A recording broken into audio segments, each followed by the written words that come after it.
जय श्री राम भक्तजनों, आप सभी का स्वागत है श्री रामचरितमानस वार्षिक पाठ के 123वें दिन की कथा में। वार्षिक पाठ में हम प्रतिदिन 3 दोहे और मंगलवार के दिन 6 दोहे पढ़ते हैं, जिससे हमारी संपूर्ण रामायण 1 वर्ष से पहले 11 महीने में पूर्ण हो जाती है।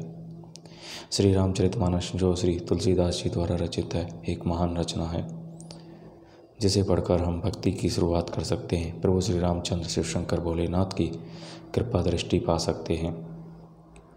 मात्र 10 से 15 मिनट का समय देकर अपने जीवन को सफल बना सकते हैं।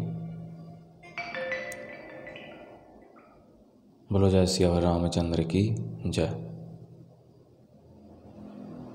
जिन भक्तजनों पे समय की कमी रहती है, वे प्रतिदिन मात्र 10 मिनट देकर श्री रामचरितमानस का पाठ कर कर आध्यात्मिक जीवन में प्रवेश पा सकते हैं और अपने जीवन को सफल बना सकते हैं। श्री रामचरितमानस वार्षिक पाठ आरंभ करने से पूर्व हम सभी देव देवताओं गुरुजनों को प्रणाम करते हैं, आवाहन करते हैं कि वे भी हमारी श्री रामचरितमानस में सम्मिलित हों और हमें अपना आशीर्वाद प्रदान करें।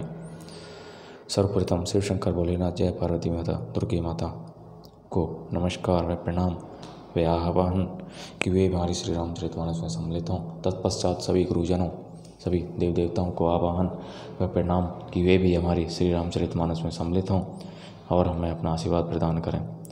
बोलो जय श्री रामचंद्र की जय। तो शुरू करते हैं आज की कथा। निरखी राम रोक सचिव सुत कारणों कहे बुझाई, सुनी बिरसंगो रही मोक जिमी दसावर नहीं जाई। मंगल भवन मंगल हरि रवो सुदशरथ जर बिहारी। तब श्री रामचंद्र जी का रूप देखकर मंत्री के पुत्र ने सब कारण समझाकर कहा। उस प्रसंग को सुनकर वे गूंगी जैसी चुप रह गईं। उनकी दशा का वर्णन नहीं किया जा सकता। राखी ने सकई ने कही सके जाओ, दो भांति और दारुण दाहो। लिखत सुधा कर गा लिखी राहो, विधि गति बाम सदा सब काहो। न रख ही सकती है न यह कह सकती है कि वन चले जाओ। दोनों ही प्रकार से हृदय में बड़ा भारी संताप हो रहा है। मन में सोचती हैं कि देखो, विधाता की चाल सदा के लिए टेढ़ी होती है। लिखने लगे चंद्रमा और लिख गया राहु। धर्म सने उभय मति गेरी, भई गति सांप छुछुंदरी केरी। राखेऊं सुत ही करहूं अनुरोधो, धर्मों जाई अरु बंधो विरोधो। धर्म और स्नेह दोनों ने कौशल्या जी की बुद्धि को घेर लिया। उनकी दशा सांप छछुंदर की सी हो गई। वे सोचने लगी कि यदि मैं अनुरोध हट करके पुत्र को रख लेती हूँ तो धर्म जाता है और भाइयों में विरोध होता है। कहूँ जान बन तो बड़ी हानि, संकट सोच बेबस भई रानी। बहुरी समुझीती है धर्म सयानी, राम भर तो दो सुत समझानी। और यदि बन जाने को कहती हूँ तो बड़ी हानि होती है। इस प्रकार के धर्म संकट में पड़कर रानी विशेष रूप से सोच के बस हो गई। फिर बुद्धिमती कौशल्या जी स्त्री धर्मपति व्रत धर्म को समझकर और राम तथा भरत दोनों पुत्रों को समान जानकर सरल स्वभाव राम में तारी। बोली वचन धीर धरी भारी, तात जाऊं बलि की नेऊनी का। पितु आयुषु सब धर्म के टीका। सरल स्वभाव वाली श्री रामचंद्र जी की माता बड़ा धीरज धरकर वचन बोली। हे तात, मैं बलियारी जाती हूँ। तुमने अच्छा किया। पिता की आज्ञा का पालन करना ही सब धर्मों का शिरोमणि धर्म है। राजो दैन कही दीने बनु मोही ने सो दुखिलेसु, तुम्हें पिनु भरते भूपति ही प्रजे ही प्रचंड कलेसु। राज देने को कहकर वन दे दिया, उसका मुझे लेस मात्र भी दुख नहीं है। दुख तो इस बात का है कि तुम्हारे बिना भारत को, महाराज को, प्रजा को बड़ा भारी क्लेश होगा। मंगल भवन मंगल हारी रवो सुदशरथ जर बिहारी। ज्यों केवल पितु आए सुताता, तो जनी जाऊ जानी बड़ी माता। ज्यों पितु मातु कहू बन जाना, तो कानन सत अवध समान। हे तात, यदि केवल पिताजी की ही आज्ञा हो तो माता को पिता से बड़ी जानकर वन को मत जाओ, किंतु यदि पिता माता दोनों ने वन जाने को कहा हो तो वन तुम्हारे लिए सैकड़ों अयोध्या के समान है। पितु बन देव मातु बन देवी, खग मृग चरण सरोरु सेवी, अंत हूँ उचित निरपहि मन वासु, भय विलोकी ही होई हराशु। वन के देवता तुम्हारे पिता होंगे और वन देवियाँ माता होंगी। वहाँ के पशु पक्षी तुम्हारे चरण कमलों के सेवक होंगे।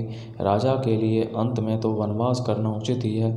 केवल तुम्हारी सुकुमार अवस्था देखकर हृदय में दुख होता है।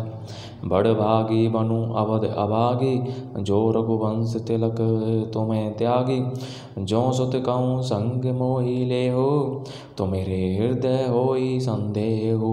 हे रघुवंश के तिलक, बन बड़ा भाग्यवान और यह अवध अभागी है जिसे तुमने त्याग दिया। हे पुत्र, यदि मैं कहूँ कि मुझे भी साथ ले चलो तो तुम्हारे हृदय में संदेह होगा कि माता इसी बहाने मुझे रोकना चाहती हैं। पूत परम प्रिय तुम्हें सभी के प्राण, प्राण के जीवन जी के ते तुम्हें कहूँ मातु बन जाऊँ, मैं सुनी वचन बैठी पछताऊँ। हे पुत्र, तुम सभी के परम प्रिय हो, प्राणों के प्राण और हृदय के जीवन हो, वही प्राण आधार तुम कहते हो कि माता मैं वन को जाऊं, और मैं तुम्हारे वचनों को सुनकर बैठी पछताती हूँ। यह विचारी नहीं करऊँ हट झूठ सनेहु बढ़ाई, मानी मातु कर नात बलि सुरती बिसरी जनी जाई। यह सोचकर झूठा स्नेह बढ़ाकर मैं हट नहीं करती, बेटा मैं बलया लेती हूँ। माता का नाता मानकर मेरी सुध भूल न जाना। देव पितर सब तुम ही गोसाई, रागहूँ पलक नयन की नाई। मंगल भवनी मंगलहारी, प्रभो दशरथ जलयावरी। देव पितर सब तुम ही गोसाई, रागहूँ पलक नयन की नाई। अवधि अम्बु प्रिय परिजन मीना, तुम्हें करुणा कर धर्म धुरीना। हे गोसाई, सब देव और पितर तुम्हारी वैसे ही रक्षा करें जैसे पलकें आँखों की रक्षा करती हैं। तुम्हारे वनवास की अवधि 14 वर्ष जल है। प्रिय जन और कुटुंबी मछली हैं। तुम दया की खान और धर्म की धुरी को धारण करने वाले हो। अस विचारी सोई कर उपाय, सभी जियत जय भेंटत आई। जाहु सुखेन बनी बलि जाऊ, करी अनाथ जन परिजन गाऊं। ऐसा विचार कर वही उपाय करना जिसमें सबके जीते जी तुम आ मिलो। मैं बलिहारी जाती हूँ, तुम सेवकों परिवार वालों और नगर भर को अनाथ करके सुखपूर्वक वन को जाओ। सब कर आजू सुकृत फल बीता, भयो कराल कालू विपरीता। बहुविधि बिल बिचरन लपटानी, परम अभागिनी आपुनी जानी। आज सबके पुण्यों का फल पूरा हो गया, कठिन काल हमारे विपरीत हो गया। इस प्रकार बहुत विलाप करके और अपने को परम अभागी जान कर माता श्री रामचंद्र जी के चरणों में लिपट गईं।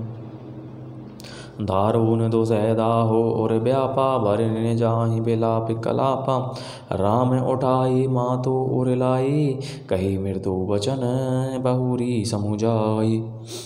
हृदय में भयानक दुसह संताप छा गया। उस समय के बहुविध विलाप का वर्णन नहीं किया जा सकता। श्री रामचंद्र जी ने माता को उठाकर हृदय से गले लगा लिया और फिर कोमल वचन कहकर उन्हें समझाया। समाचार ते ही समय सुनी सिय उठी अकुलाई, जाई सासु बद कमल जुगबंदी बैठी सुरुनाई। मंगल भवनी मंगलहारी, द्रवौ दशरथ अजय बिहारी। और उसी समय यह समाचार सुनकर सीता जी अकला उठी और सास के पास जाकर उनके दोनों चरण कमलों की वंदना कर सिर नीचा करके बैठ गई। बोलो जय श्री रामचंद्र की जय। तो इस प्रकार भक्तजनों, आज की कथा का विराम यहीं पर होता है। बोलो जय श्री रामचंद्र की जय। सभी देवी देवताओं का, शिव शंकर भोलेनाथ पार्वती जी का बहुत बहुत धन्यवाद श्री राम जनित वनस में सम्मिलित होने के लिए और हमें अपना आशीर्वाद शुभकामनाएं प्रदान करने के लिए। बोलो जय श्री रामचंद्र की जय।